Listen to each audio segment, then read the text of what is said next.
Hello viewers, সবাই কেমন আছেন? আশা করি সবাই ভালো আছেন। আজকে আমি দেখাবো আপনাদের কিভাবে একটি লোগো তৈরি করে। এটা খুবই সহজ, মাত্র 5 মিনিটে আপনি তৈরি করতে পারবেন। তো এখন পর্যন্ত যারা আমার চ্যানেলে সাবস্ক্রাইব করেন, এখনই সাবস্ক্রাইব করুন।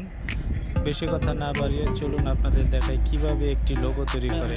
Thank you. ক্লিক করব, গুগলে ক্লিক করার পরে এখানে আমরা টাইপ করব www.snipper.com। এটা টাইপ করার পরে এখানে যে লেআউটটা আসবে, আমরা উপরে ডান পাশে গেট স্টার্ট ফ্রিতে ক্লিক করব। এখানে সাইন আপ করতে বলবে, যারা সাইন আপ করেনি সাইন আপ করে নেবেন, খুবই সিম্পল। যেহেতু আমার সাইন আপ করা আছে, তো আমি এখানে লগ ইনে ক্লিক করব। তো এটা এখন লগ ইন করব। লগ ইন করার পরে এখন আপনি দেখতে পারবেন খুব সুন্দর করে শো করছে ক্রিয়েট এ গ্রাফিক্স। তো এখানে Facebook post, YouTube Facebook link, Instagram, YouTube thumbnail, YouTube channel arts, অনেক কিছু আছে এখানে। আপনি চয়েস মন মতন করে নিতে পারবেন। তো যেহেতু আমরা একটা লোগো তৈরি করবো, সেহেতু আমরা একটা সাইজ সিলেক্ট করব 500 বাই 400। ক্রিয়েটে ক্লিক করব। ওকে, আমাদের এটা ওপেন হয়ে গেছে। এখন বাম পাশে উপরে এগুলো হচ্ছে টুলস। এখানে আছে ব্যাকগ্রাউন্ড, এফএক্স, টেক্সট। তো আমরা ব্যাকগ্রাউন্ডে ক্লিক করব। এখানে আপনি শো করব অনেকগুলো ব্যাকগ্রাউন্ড আছে। এখানে আপনি মন মতন চাইলে যে কোনো একটা ব্যাকগ্রাউন্ড সিলেক্ট করতে পারেন আপনার মন মতো, বা প্যাটার্ন আছে, বিভিন্ন ধরনের প্যাটার্ন আছে, আপনি চাইলে প্যাটার্নও সিলেক্ট করতে পারেন। বা আপনার যদি মনে চায় আপনি নিজে পার্সোনাল কোনো ফটো আপলোড করবেন, আপনি চাইলে এখানে আপলোডও করতে পারেন। ব্যাকগ্রাউন্ডে কালার পরিবর্তন করা যায় এখান থেকে।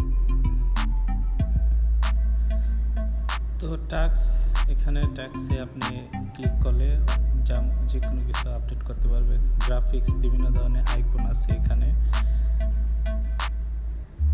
শেপ, এখানে অনেক ধরনের শেপ আছে। তো চলুন আমরা একটা লোগো তৈরি করি। এখান থেকে একটা শেপ সিলেক্ট করি। প্রথমে শেপ সিলেক্ট করলাম। সিলেক্ট করার পরে এখন আমরা এটার উপরে একটা টাস্ক ব্যবহার করব। সেটা হলো, আমি এখানে ডাবল ক্লিক করলে আপনি টাইপ করতে পারবেন। এখানে আমি অ্যাপ লিখলাম, যেহেতু একটা ফেসবুক লোগো করব। তো এখান থেকে কালার পরিবর্তন করতে পারবেন। আমি ব্যাকগ্রাউন্ডটা সাদা দিলাম।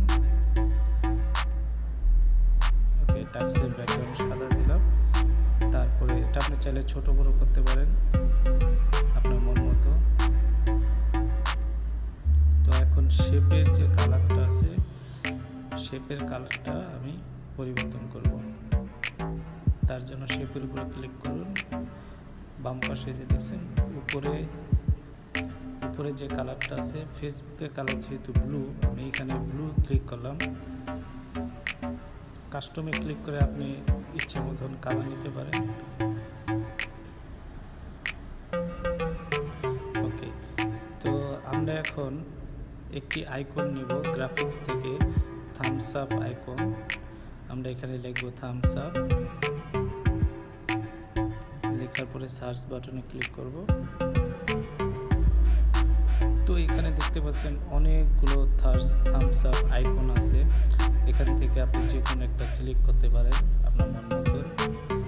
তো আমরা একটা থামস আপ সিলেক্ট করব এখান থেকে। এই থামস আপটা নিলাম। তো এটা আমরা পজিশন করব আমাদের মন মতো। এটা পজিশন করলাম। আমরা ইচ্ছা করলে আমাদের যে টাস্কটা আছে সেটা আমরা একটু বড় ছোট করতে পারি মন মতন এখনো। ওকে,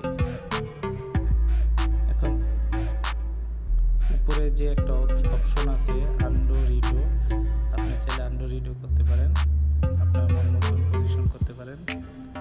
তো আমাদের ফেসবুক আইকনটি তৈরি হয়ে গেছে। এখন আমরা সেভ করব।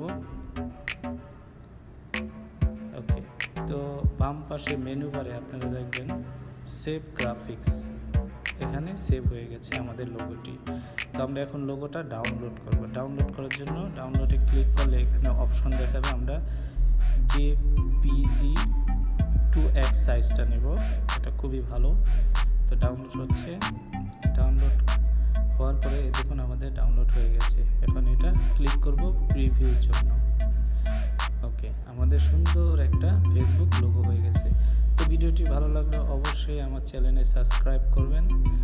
আর নেক্সট ভিডিওতে আমি আপনাদের দেখাবো কিভাবে ইউটিউব থাম্বনেল তৈরি করা হয়।